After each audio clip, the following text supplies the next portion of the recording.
Hi, Aquarius. All right, happy full moon. The moon is in Aquarius right now. Excuse me. And it will really come into its own tomorrow in the morning, New York City time. And we are having some thoughts. These thoughts are regarding the sacrifices that you make and the way that those sacrifices divide up into these two categories. It's confusing. It's painful, okay? But it will lead to a new way, a better way. This is all mental, okay? So what are these two categories? And what has been driving, what has been motivating you, your behavior?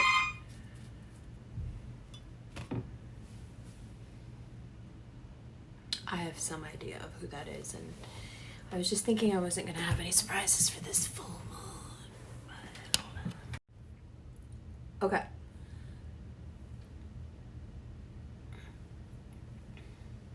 We're back. So,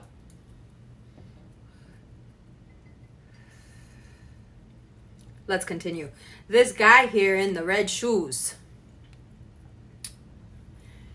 This full moon wants to know who this guy is. And see, you know a lot.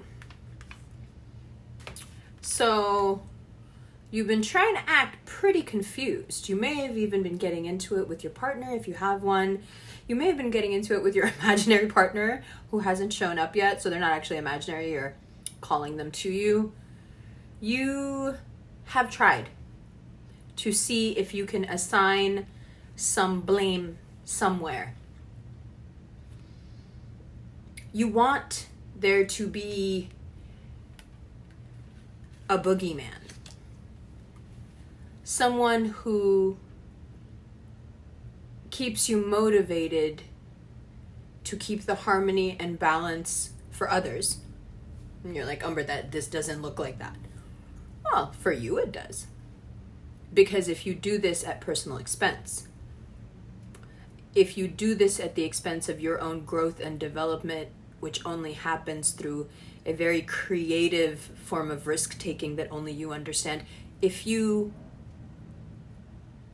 sacrifice that way of being, that way of thinking, that way of doing things to keep the harmony, keep the peace, keep the balance, then this guy in the red shoes is you. And this hits you like a ton of bricks. Because there are instances right now happening, discussions that you're having where you genuinely know what the right thing is to do. Sorry. You really do know. And then I fucked it up again. Sorry. You really do know. And then there's the part of you that's saying, no, I have to pretend that my significant other, or even the thought of having a significant other, having a family, all of this stuff, I have to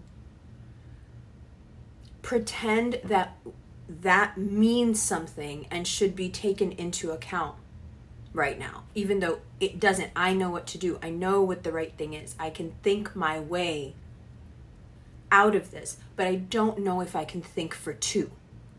I can think my way out of this, says Aquarius. I may even get stuck and loop and ruminate, which now is being shown as being a very large indicator for early onset dementia. It's like you overwork the mind, you overuse it. But you have decided that whatever your present circumstances are, you can think your way out of what's going on. But you can't carry someone on your back and think your way out of it. For one thing, there seems to be a lack of faith in you if we're talking about a romantic partner. it's not just that they want to be involved in the decision making, they want you to listen to them. And how do I say this? They're not very bright, which is confusing, right? Because why do you guys do that? Is it because you can tell your partners later that they're stupid? That seems a bit mean-spirited. Is it because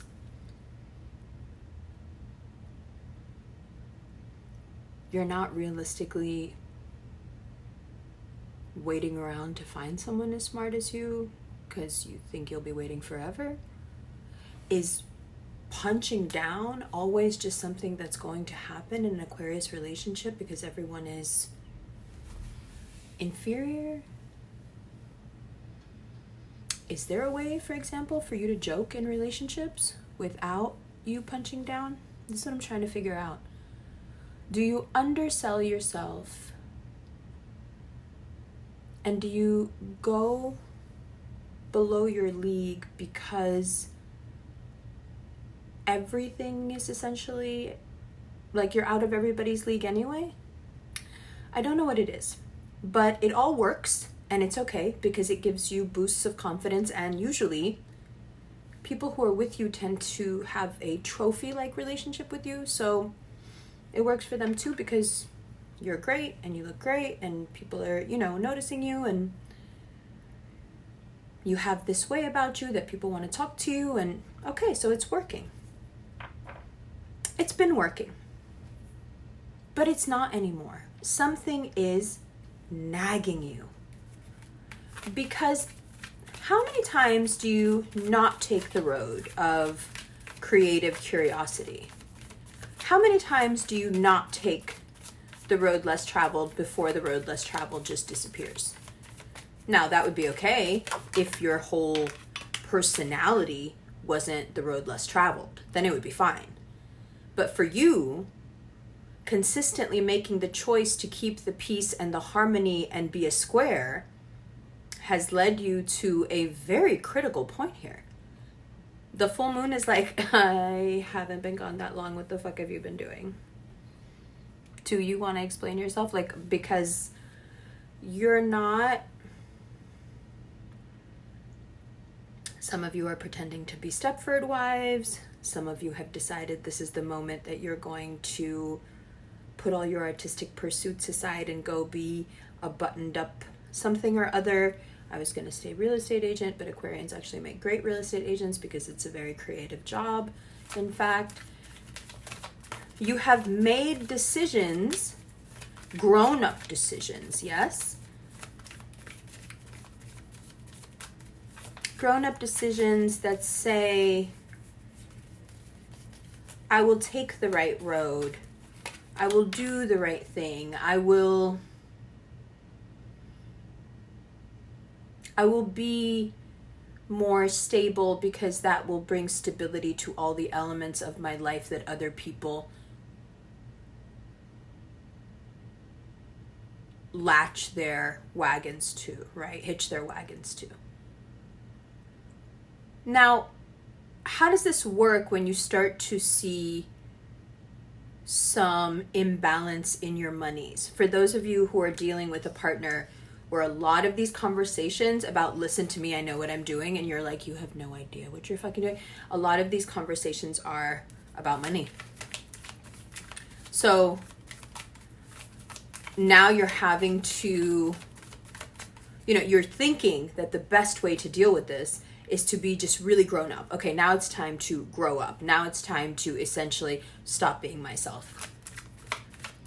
Because we have bills to pay, if it's a we, or I need to get my life together because if I ever want to be a we, I've made this mistake in the past. I don't want to do it again. I don't want to be my usual self.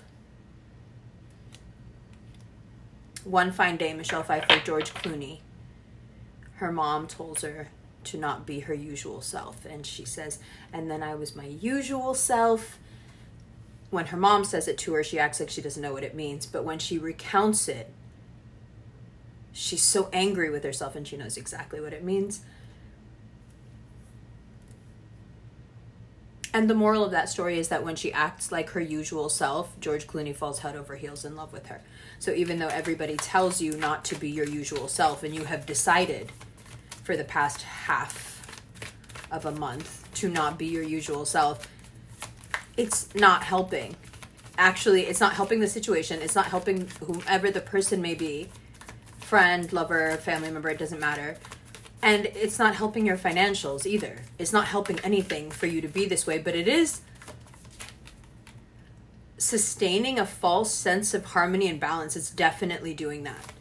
It's definitely doing that at great personal price.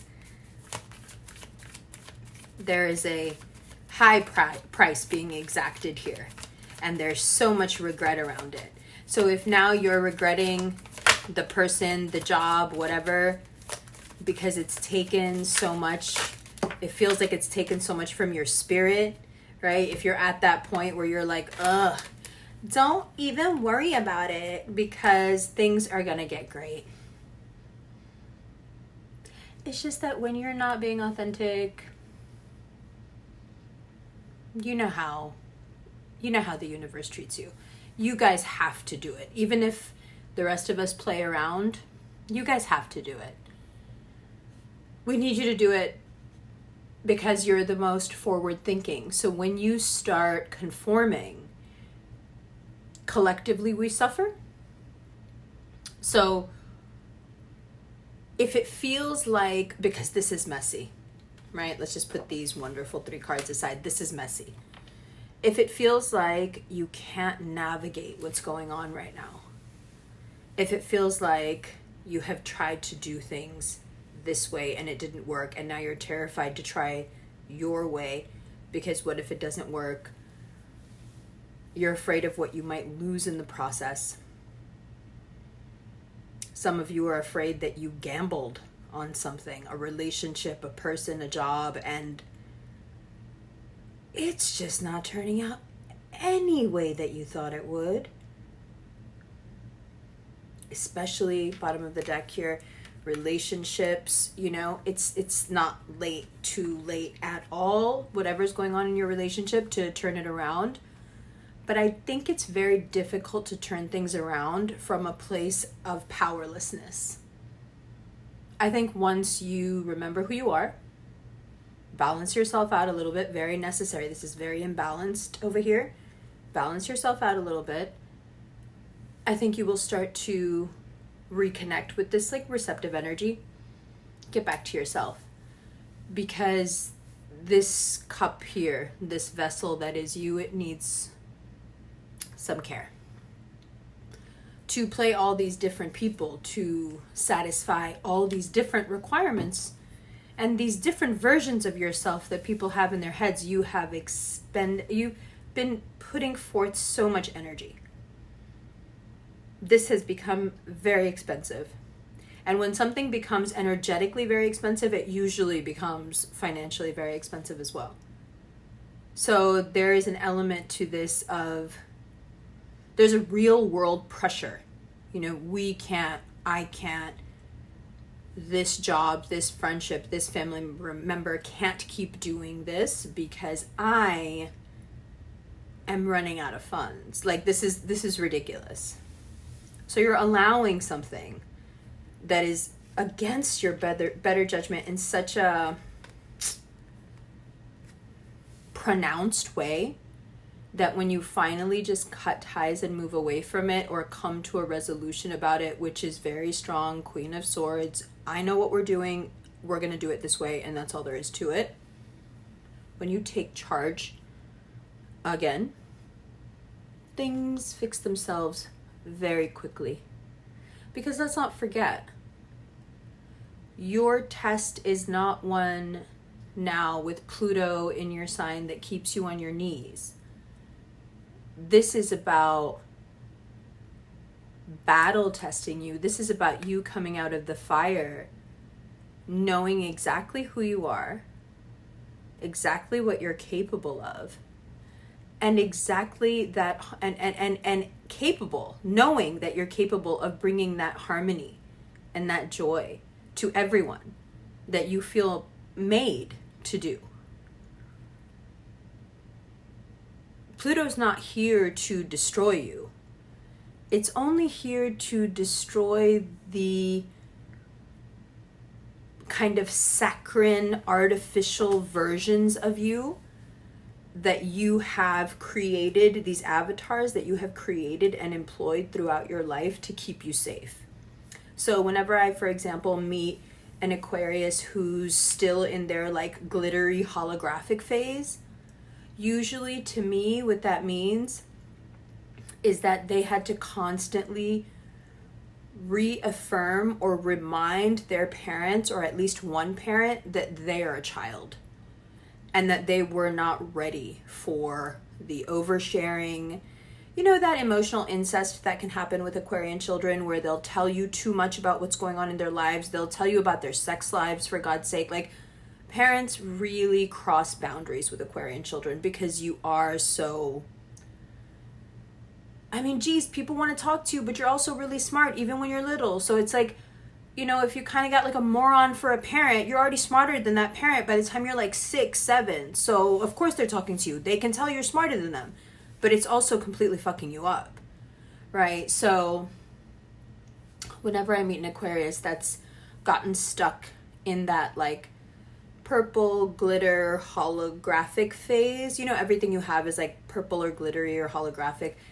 It's to me, that's a very clear sign of someone who had to reiterate to a harsh parent over and over again, remind them that I am indeed a child. It's the same way that the baby voice comes about. So this like image that we have of a highly sexualized woman who has this really high voice. So one of my best friends, extremely beautiful girl, very high-pitched voice, a baby voice. And she doesn't know like why her voice is like that. Well, she does now, but like she had no idea. So basically that trope that we have of the beautiful girl with the baby voice, I think we just thought that was something we made up to make it funnier, but in fact it's true. You have a lot of women, especially women who are very busty, who developed very early, who have a high baby voice, and it's because it's an evolutionary tactic. You want to remind all the male adults around you that even though you in fact look like a female, like of age, breeding age, you are still in fact a child.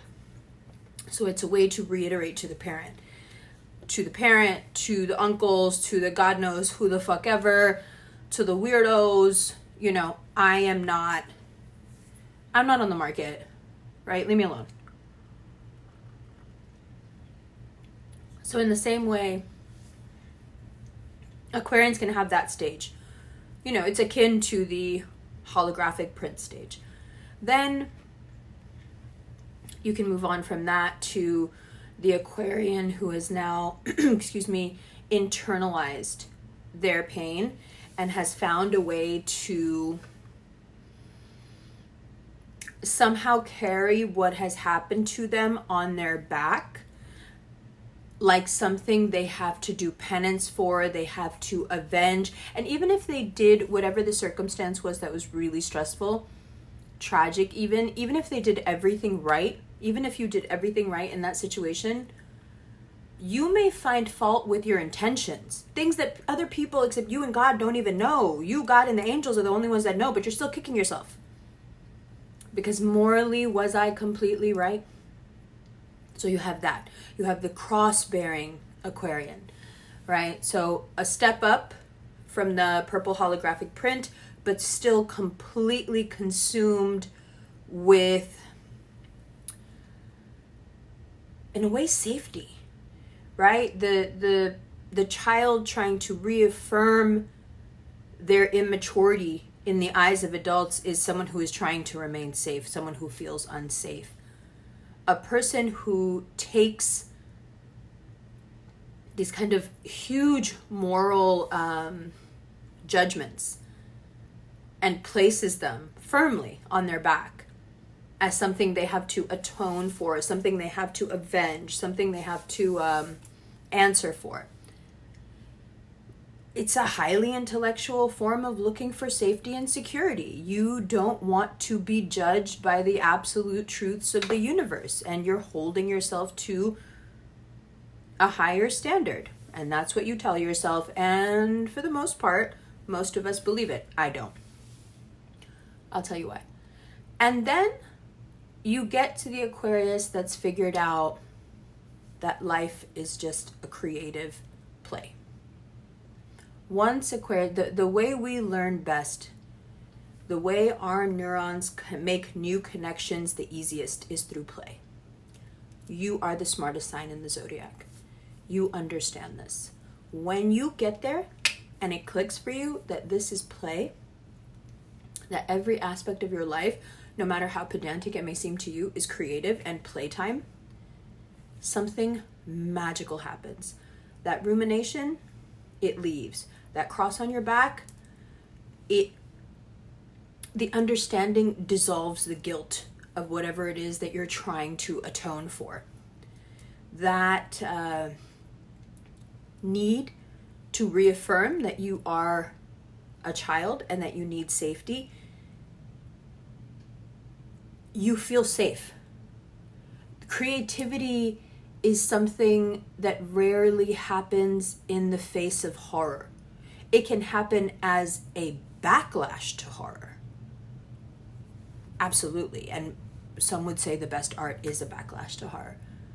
But while the horrors persist, it is really terribly difficult to be creative.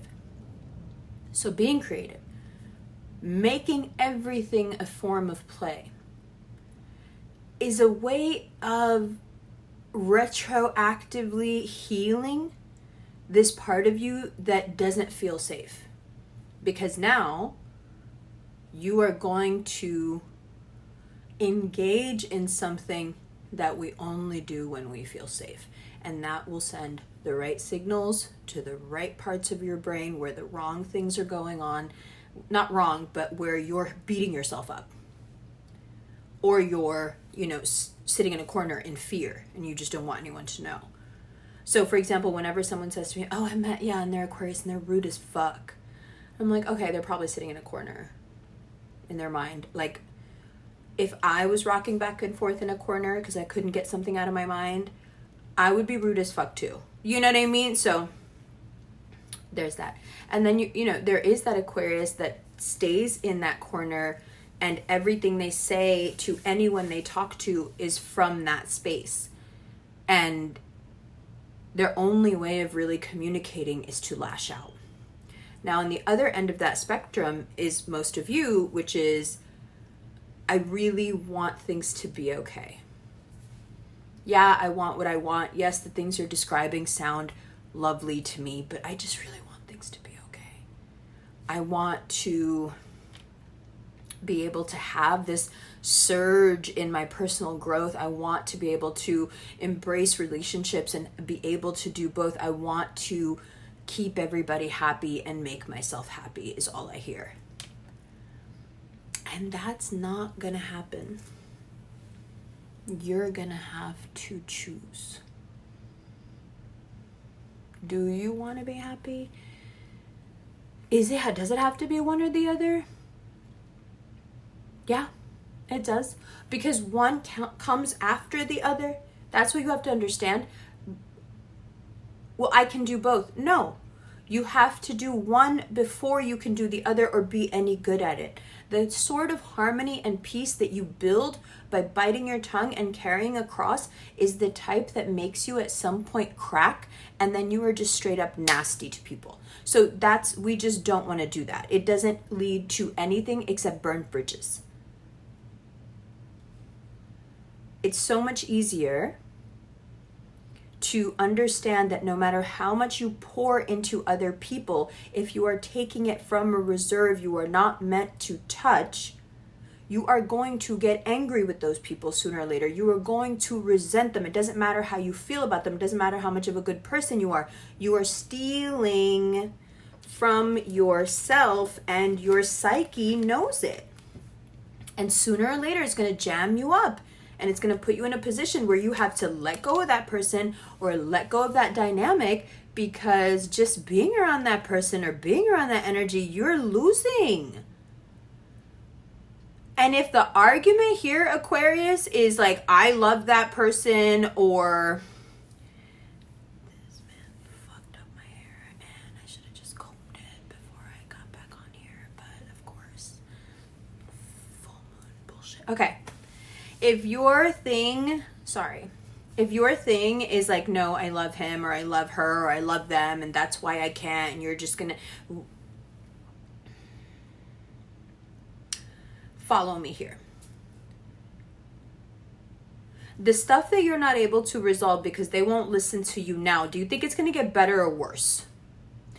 If they can't bring themselves to admit that you're smarter than them and that you're trying to help them, if they are going to continue to have doubting you as a theme in this relationship, in this situationship, in this friendship, in this family dynamic, how exactly do you plan on ever having enough personal power to be heard properly, to do what you want, or most importantly, get back to fucking playing, which is basically work? I was going to say get back to work, but I don't want you to like work. What do you mean work? Play. Your work is play. How long do you think you hold out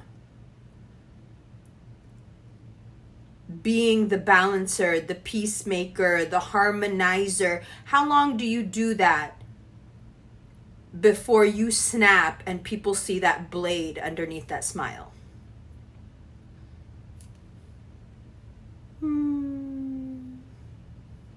Because the thing is, if you really want to know how to maintain harmony with your partner, I know you're not going to want to hear this, again, very cerebral.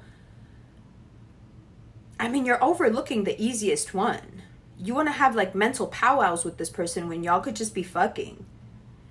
I'll tell you like this, Aquarius, when you stop doing all that mental fucking your partner while simultaneously either sleeping with them or like just like they're washing dishes and you're watching them, when you stop mentally doing that with them, it's over. You don't like that person anymore. I can't imagine having to be around an Aquarius or in an Aquarius space if they did not like me. This one hair has been driving me crazy through the whole reading. And my hair is usually all black and very, very thick. And this blonde hair is so light, it's like a web. You can't feel it. Sorry. And just in case you're wondering, like, why she keep... No. No.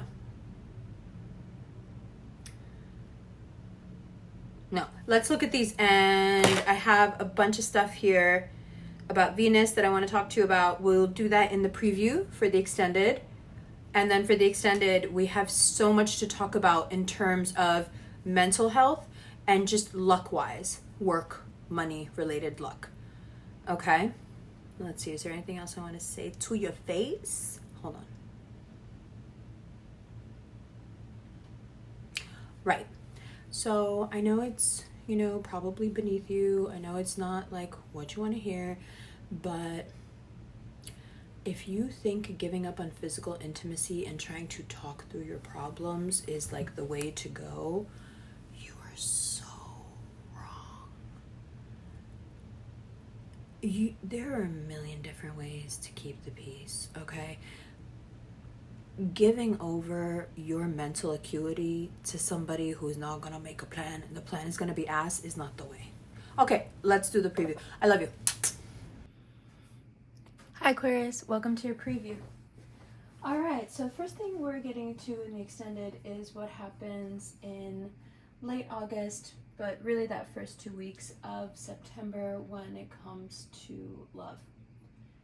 So by the time we move into early September, you've made some kind of decision now about how you want to proceed, how much feedback you want, who you can trust to make these decisions with you. Most of you will realize that you have to make your decisions alone, regardless of whether or not that means you end up staying with the person you're with, or if there wasn't a person around at all.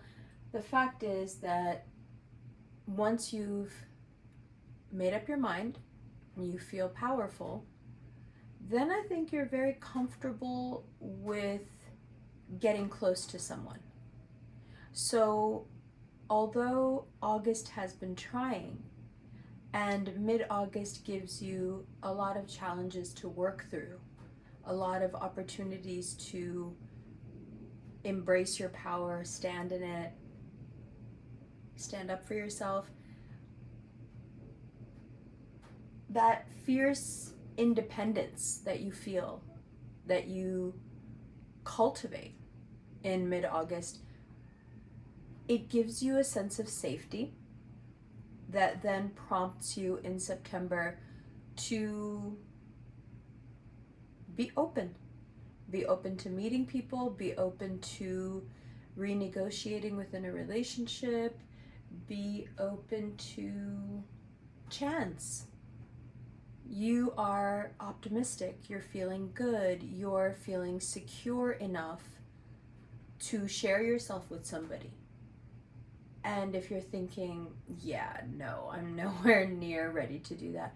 No, you have this enormous hurdle to get over first.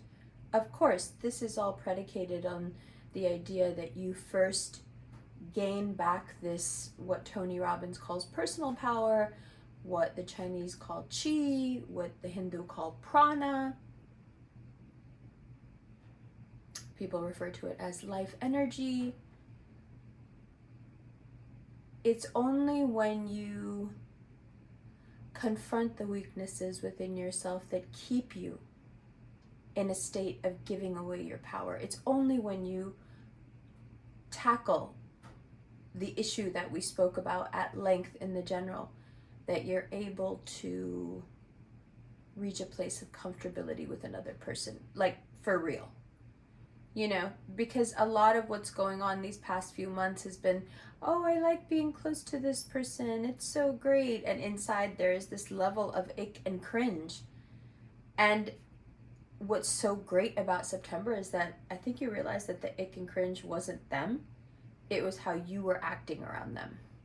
It was the version of you that you were presenting to them that was ick. You know, and what's ick code for? Weak. Okay, so it is a test of strength. This entire Virgo season will be a test of strength, but strength in that very delightful strength that can be acquired through this very delightful choice of, do you choose yourself or do you choose others? Now, when we speak about you needing very much to maintain this balance, I hope you realize that socially maintaining that balance has really done nothing for you. And it's the balance within you that you need to get a hold of. And it's when you have a hold of it, it's when you start to feel like you're leveling out. It will coincide with you being at your, if not full power, enough to get the engine going. And then from there, you should cultivate it. You know, keep choosing yourself, keep doing things where you put yourself in a position to test your strength, basically. Small things. You know, traveling alone is a big, just beautiful way to learn to trust yourself, right? So you're on that much, the wider arc here is learning to trust yourself. And the question that comes up then inevitably is learning to trust which version of yourself. And that's the nitpicking Virgo season will do. Which version deserves to thrive? There can be only one. That's a Highlander joke. Interesting stuff. I love you. That's your preview. We're getting right into it. We got a lot to cover. I'll see you there. All the links for the full-length extended will be below. There is a Patreon link, a Vimeo link, a PayPal link. Okay, also, I'm so sorry. I forgot to do the cross-watcher bit. So if you are in a situationship, in a relationship, in a marriage with an Aquarius, or you're interested in an Aquarius and you don't know what to do and you can't figure out what their intentions are, when I tell you that they are going through it, when I tell you that they may secretly blame anyone who gets too near them right now, when I tell you this is a very chaotic time, I am understating the matter. They're really going through it. And if you are in a marriage with them or a long-term relationship with them, most of this is directed at you. And it's not because you've done anything wrong. It's because they haven't been honest with you about who they are. They tried to play like they're just being the nicest, kindest version of themselves when they're around people that they like, but it's not the nicest, kindest version of themselves. It's a fabrication. And when that mask starts to slip and that fabrication becomes visible, it's like they just want to run away from the whole situation. The consequences stack up. Like with most air signs, the consequences stack up and then they run. So if you feel like your Aquarius is on the run from you, it's probably because the amount of consequences that they have built up around you with their own actions, by their own volition, it feels like too high of a stack and it feels like it's going to fall on their heads. And so they're just, in hiding, witness protection. Let them be. This has everything to do with you and nothing to do with you. This is a systemic issue with Aquarians. And fortunately, it's being examined head on at this time. And that's the kind of attention that I think it needs. So how do you get yourself closer to an Aquarius right now? Honestly, you'd have to ingratiate yourself. You'd have to lower yourself to really like kiss ass to get their attention right now. And who wants to fucking do that? So just leave them alone. Because by the second week of September, they're feeling good, they're feeling stable, they're feeling romantic. And if they like you, they will reach out to you. You never want to be in a position with an Aquarius where you let them have the power in a dating or romantic situation because they're just going to run right over you. The nicest, kindest one will run right over you. Okay, so keep that in mind, cross watcher. Sorry, Aquarius, did I say too much? Ooh, love you. That's your preview. We're getting to extended now.